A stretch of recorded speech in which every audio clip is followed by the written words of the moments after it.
should be played at high volume. This should be played at high volume. This should be played at high volume.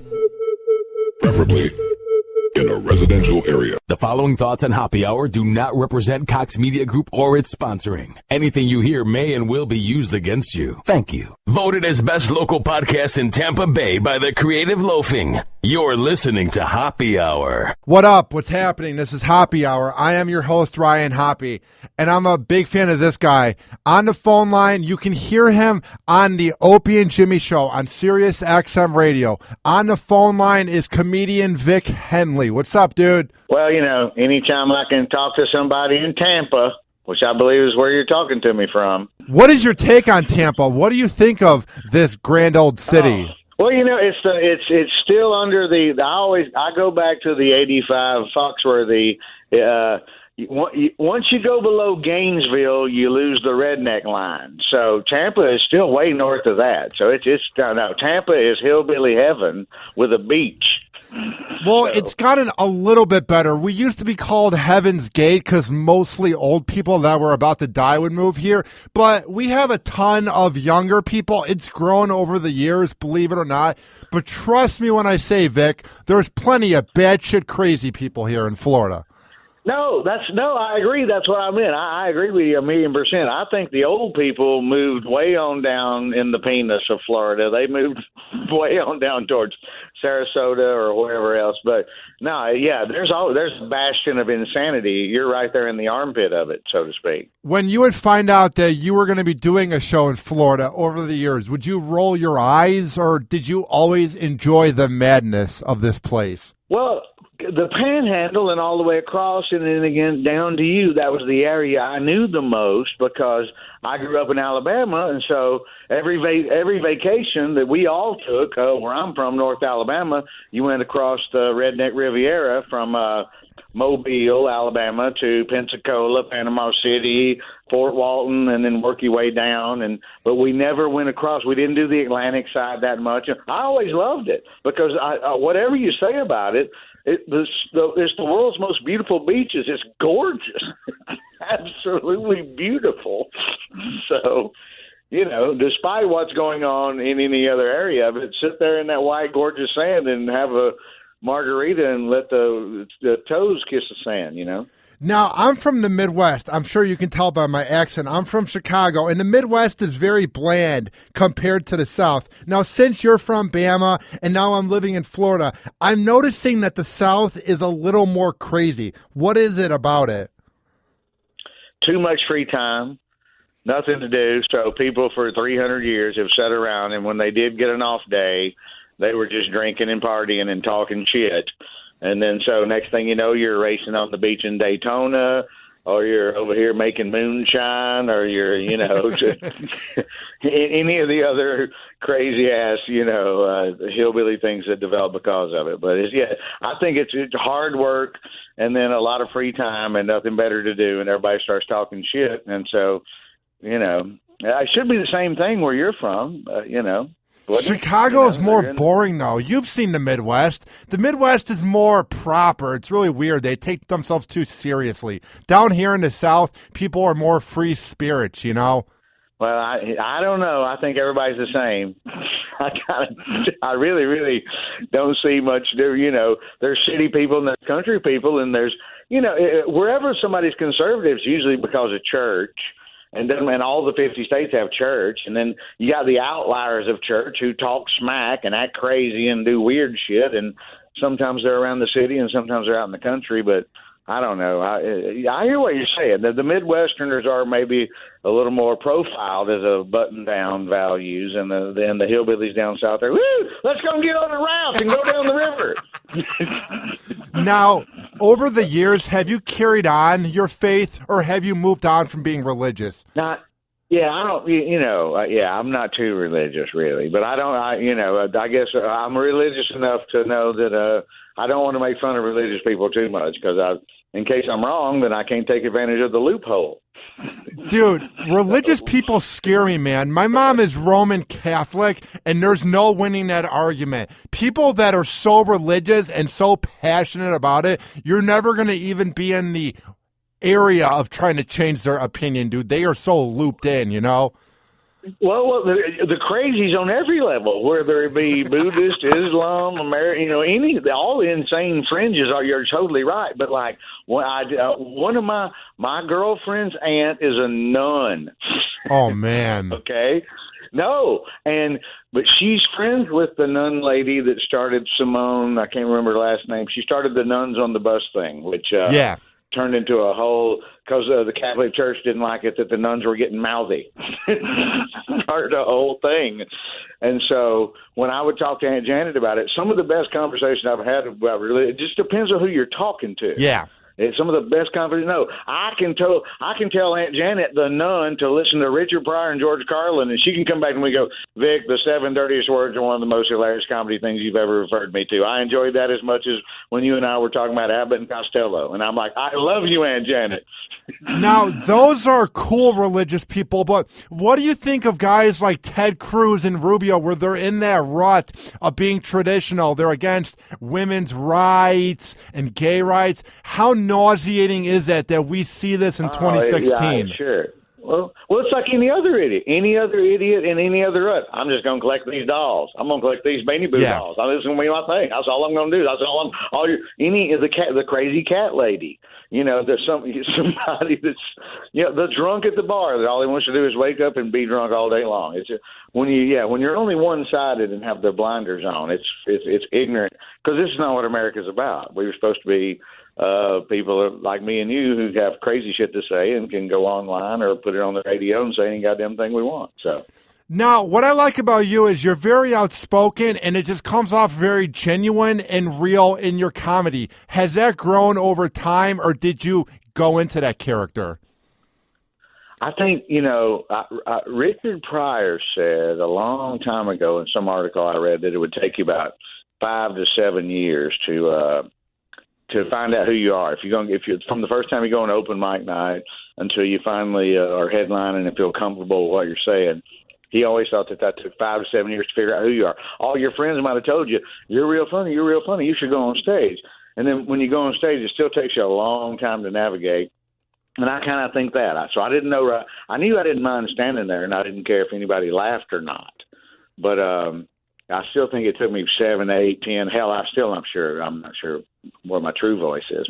But I would say, no, it took me 5, 6, 7. He was probably right. It took me about. Bill Clinton got elected in '92, and there was a hillbilly president, and I was 30. And so all of a sudden, hey, you're a booger eater. Hey, well, we're all stupid. If every profile, hey, ancestral cousin fucker, UFO, if every stupid, well, then how did I just win? Even though I'm not saying I supported him, but I'm saying, how did my Southern guy win? If I'm from Alabama and he's from Arkansas, and we're all goddamn stupid, and Forrest Gump's not out yet.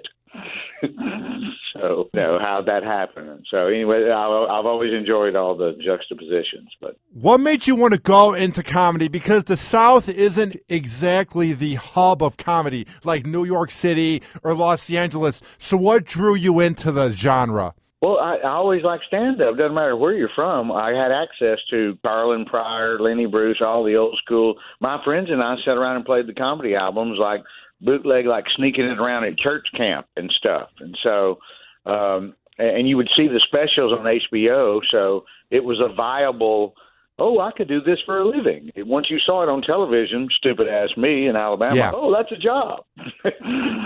So, Who were some of your mentors that helped you during your long comedy career? Who are some guys that have helped you improve as a comedian?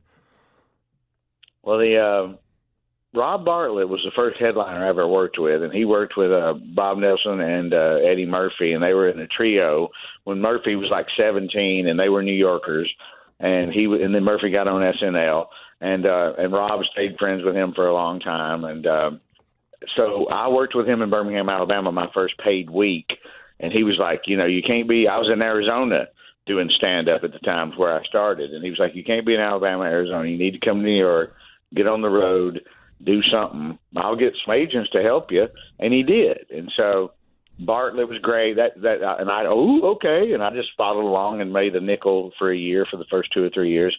And he was absolutely amazing. And then somewhere on the road there, in the first couple of years, I met Foxworthy, and we became really good friends. And he included me on a bunch of different projects. And then down through the years, it's just been one fortunate standing there, Forrest Gump idiot moment after another. What was your big break? Would you say it was when you were on the David Letterman show? Well, I was 20-something years in by then. All my hard work led to me getting on the David Letterman show, maybe at that point. But I don't know. Big break. My first few years, it was like several big breaks that came along together. There was more work than there were good comics. And the first 4 or 5 years I did this, I was working with a lot of really cool people. It'd be like Richard Jenney or Rob Bartlett, like I said, or Slayton or Bobby Collins or a whole bunch of Mario Joyner, a bunch of other guys. And everybody would recommend everybody, and you get work from your friends helping you. And so it was like a trickle-down effect for 2 or 3 years. Instead of like one big break, it was more like everybody helping everybody, and it sort of worked its way down to me, and I jumped in on the good train early before they stopped allowing that. Now, you'll often hear from comics that some places embrace their comedy and some cities just don't get it. Which cities love your type of comedy, and which ones just don't really seem to get it?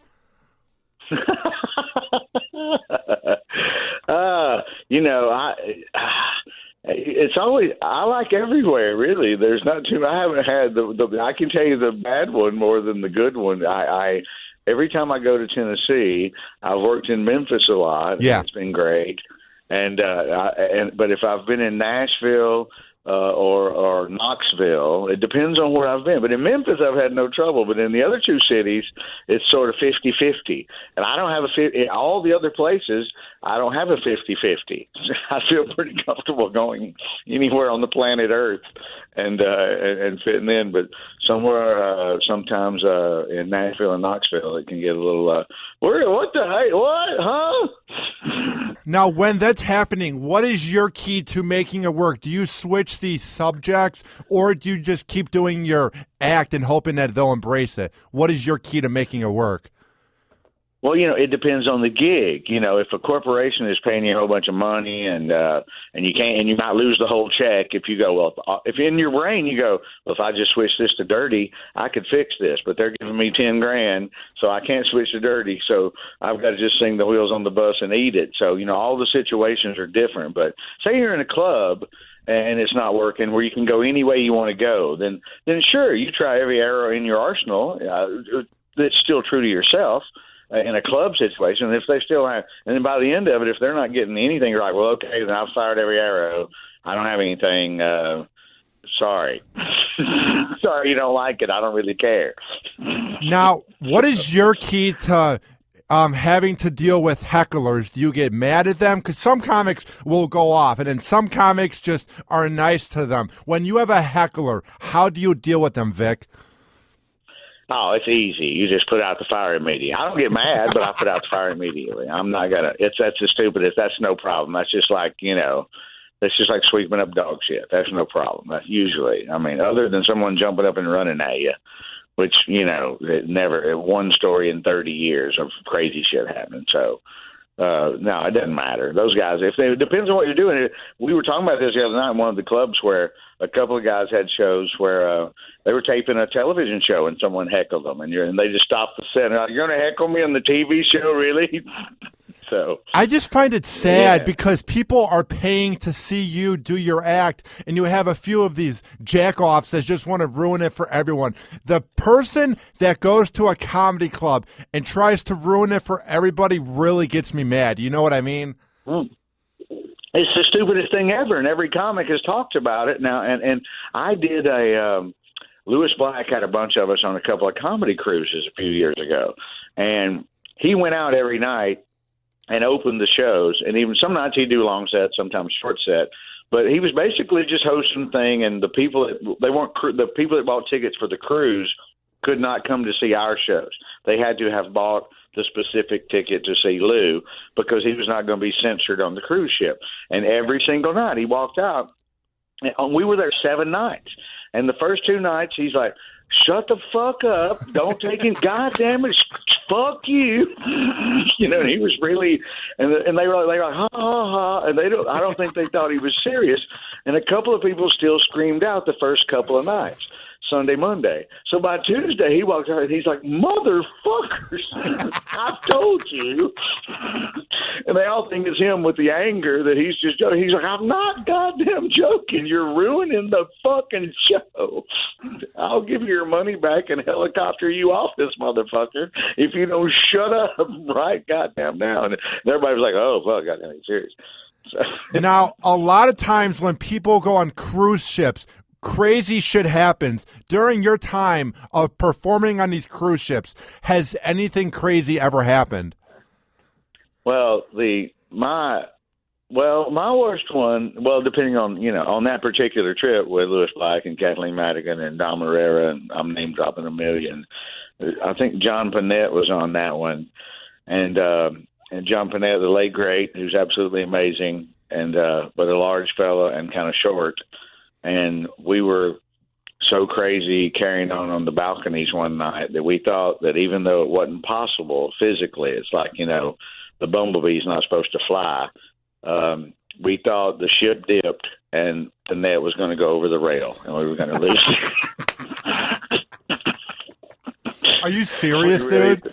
For a brief second, because Madigan looked up and went, holy shit, I don't think Einstein could do the math on that one. Dude, I'm scared of cruise ships. Every time I'm going to go on one, it always seems like it's going to sink. And I've been on 3, but then it's just because you're drunk. You know what I mean? Well, Madigan pointed out, and I've forgotten about it until she brought it out on that particular trip, that I forgot about the stabilizers, that they have these giant fins that they can shoot out the side, and they only do that when something crazy goes wrong. But they're like giant water ski things that come out the sides of the giant, massive cruise ships. That stabilize you, and they only use them if shit's going wrong. And they had that same when we almost saw Panette go over the railing, even though he was 5'1" and the railing was 6'1". They had that was the night that they had to bust out the stabilizers because the weather was so horrible. But yeah, you're right to believe it. Now, I've heard you first when you were on the Opie and Jimmy show. How has that been? Because it seems like a very laid-back room, as Opie does a really good job of leading that show, Well, it's old school radio, and I really enjoy it. And it seems like you always want the listener to think that they're missing out on it. You want them to call in and go, what's going on when you guys take a break? That's what we really want to hear when conversations get dropped. But it just like the other day with Dave Navarro, it should just seem like a casual hang with nobody bothering anybody and talking shit, and the directions can go anywhere you want to go. And Jim Norton, who I've known forever, it's not easy. I mean, it's super easy. I was going to say it's not hard. It's super easy for me to be on one of the funniest fuckers in the world, Jim Norton, peer, great comic, and like you just said, and Opie, wonderful host. I just get to sit there and giggle and be Ed McMahon, and it's absolutely amazing. So it's really fun. Now, when you've been on there have been some great guests and some great moments that have happened. What have been some of your favorite moments so far on Opie and Jimmy? Ooh, I got to go first one. When what's his name? Michael from The Wire. Michael Williams. Boy Makes Good. Yes. Michael Kenneth Williams. Yes. Right? I was trying to think of the middle. I didn't want to say it wrong. I was trying to go the whole 3 names.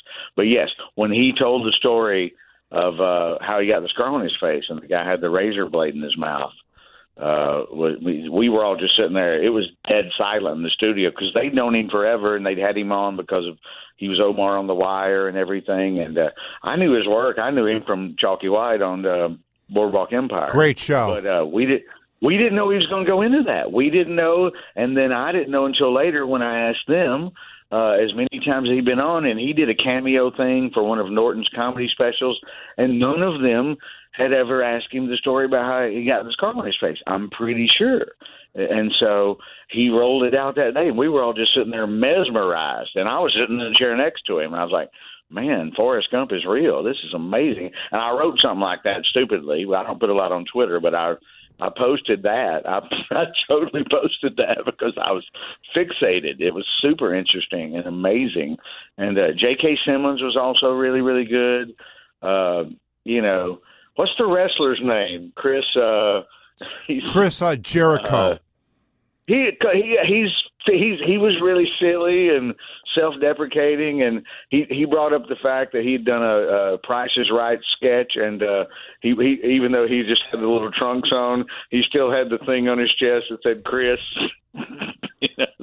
which I thought was hilarious for some reason. And no, it's that's the best part about doing that is you don't know who's going to come. Dave Navarro was wonderful last week, by the way. Now, you just brought up a key word that I want to ask you about, and it's the word Twitter. What is your take on it? To me, social media is cool. It's a great way to reach out to people, but I also think it's ruining social communication in 2016 because these pussies can hide behind a keyboard and say whatever they want. What is your take on social media in 2016? It's hacky, and it's my point, but I said this when the internet blew up, in 1990, whenever Al Gore claimed it, 92. So it's the CB radio. Yeah, they could do that back in the CB radio days in the 70s. I'm from the South. So this is just another way for you to go, breaker, cat dog, motherfucker, I hate Ryan's show. So it's the same goddamn, you do what you do, who cares? It's interesting that you got another way to put yourself out there and write things. But if any comedian, you don't read the comment cards, you don't do anything, you don't respond to any negativity, it's completely stupid. Ope told me, he's like, I'll turn my thing back on. I had like 900 people. And I had gained from. He said, "How many did you have?" I'm like, "I did this for a few years ago, and then I hadn't done anything for 3 years, and I had gained 300 people by not doing anything in 3 years," which I thought was hilarious. Don't you think it takes a sad person to talk shit on Twitter and just be a pussy? Because they would never say it to your face, Vic. You know what I mean? Oh, sometimes I don't care, right? Everybody that's mad about what they ride, the people that ride into the restaurant because they didn't like the macaroni and cheese, just tell them that night when you're there. Just tell them that night when you're there. But we're in a big whoreback society where everybody gets if you act like a Kardashian and put your butthole on the internet, you might have a multi-million-dollar empire at your feet because Ryan Seacrest saw that and recognized a cash opportunity.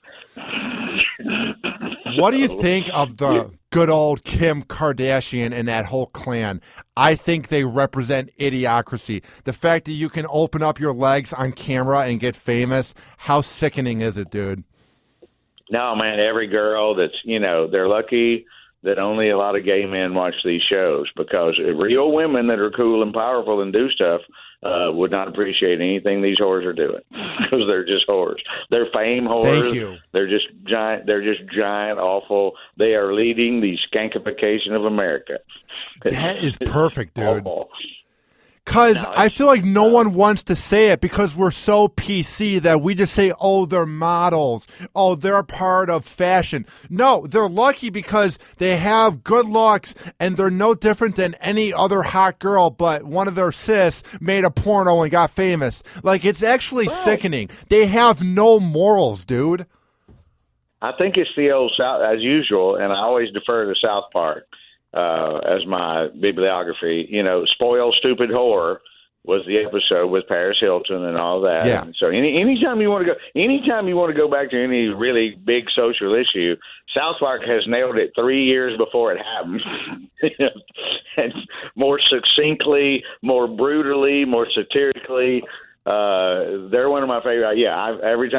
When I do shows like yours and I'm talking, I'm like, well, goddamn, all I got to do is tell somebody to just watch this, and that figure there it is right there. But then again, we're not ready for everybody needs the slow spooning in America. But now, you're a very outspoken comic, and you're very outspoken when you're on Opie and Jimmy, but a lot of people don't like that because of this new thing called fake outrage. What is your take on it, dude? I feel like it's getting worse by the day, the fact that people get hurt by words. Now, then, right, then we're back to nothing. Then we're back to, I like America and freedom of speech. And so turn it off. Don't buy it. If you're in the middle of a record that you downloaded or bought or whatever you're doing and you don't like it, if you're appalled, anytime you're appalled, shut it down. Yeah. Go to zero. If you're at a live show, walk out. If you're watching television, if you're watching something, then change the channel, hit mute, do something. I don't understand. It doesn't matter. It's all stupid. It's completely stupid. It's everybody's been spoiled into believing that, like my Super Sweet 16, I get a voice. I'm supposed to get a Beamer on my birthday and a trip to the lake and all this other stuff. And it's just, there's a lot of too much spoiling going on. But everybody just needs to come and live in New York City for about 1 year each, like a prison sentence. And even I'll put you up in the Bronx and out by Hunts Point. We'll go down to the market every day, and we'll see what happens. Dude, I was up there 2 months ago because I sat in on It's Eric Nagel on Opie Radio 2 months ago, dude. And I'm from Chicago, so I've seen a big city, and I live in Tampa. But I was so overwhelmed by how busy New York City is, dude. I know they say it never sleeps, but, dude, people shove into you. They have this attitude, Vic, of they don't give a fuck, you know? And it's slowed down. It's the funny part. You think it's way more cordial than it used to be. When on the subways now, when the doors open, there's a yellow thing that's painted on the right where the doors open, and you're not supposed to cram in there. In the old days, for 50 years, when the doors opened, everybody that was getting off just had to run through the mosh pit of everybody that was getting on. So it was totally inefficient. It was 800 people getting, so it's just, and so now they put these yellow things down, and 15, 20 years ago they started going, stand the fuck to the side, let them off, and then now when you see the hot dog not pouring out its sausage, jump in. And they had to put people there for 5 years with bullhorns going, people stand to the side, because for 50, 60 years it was so much pushing and shoving, they had to actually paint it and put somebody down there with a bullhorn to turn the cattle the other way. But then it did work. Again, as stupid as New Yorkers are, it did work. But, yeah, it's insane. But everybody needs to be here. If you think your commute is bad, come here and live for a year and then tell me about it. Now, where do you want to see yourself in 5 years, man? In 2021, where should Vic Henley be? Ooh, sitting here with my mortgage paid off. That sounds like a good plan, dude.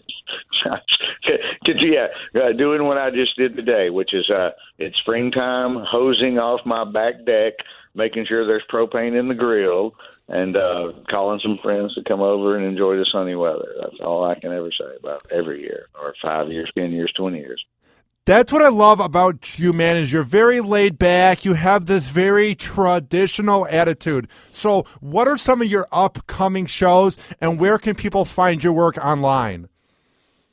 Oh, man, online, I have no idea to tell you, because I'm revamping everything right now. My buddy was here a week ago yelling at me about all of it being outdated and not current and other synonyms for that. But I'm in Magoobies in North Baltimore this particular weekend, April 21, 22, 23. And then all the other shows are private. All my other stuff from May. The Nantucket Comedy Festival is what everybody should do if you've got $1 million and can afford to come to Nantucket. But come to Nantucket in July. It's July 15 to 18, NantucketComedyFestival.com. It's a fundraiser. They took some of the money away from Martha's Vineyard and the Nantucket kids who go to high school there year-round, and we started a fundraiser to throw a little cash back their way called Stand Up and Learn. So that's all I got. Well, Vic, keep up the good work, man. It was a lot of fun having you on the show. I always like when you're on Opie and Jimmy, so keep up the good work, and thanks for being on the show, dude. All right, thanks, Ron. Appreciate it, buddy. All right.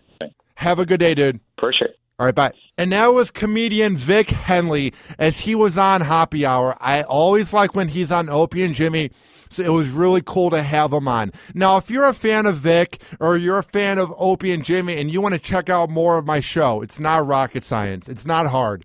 All you have to do is go to the Google Play or iPhone shop, search up Hoppe Radio, and you can listen anywhere in the world. You can hear all 130 interviews I've done since July with such guests as Jim Norton, Nick DiPaolo, Dan Soder, Eric Nagel, and much more, and Vic. Also, go to Ryan Hoppe Radio on Twitter.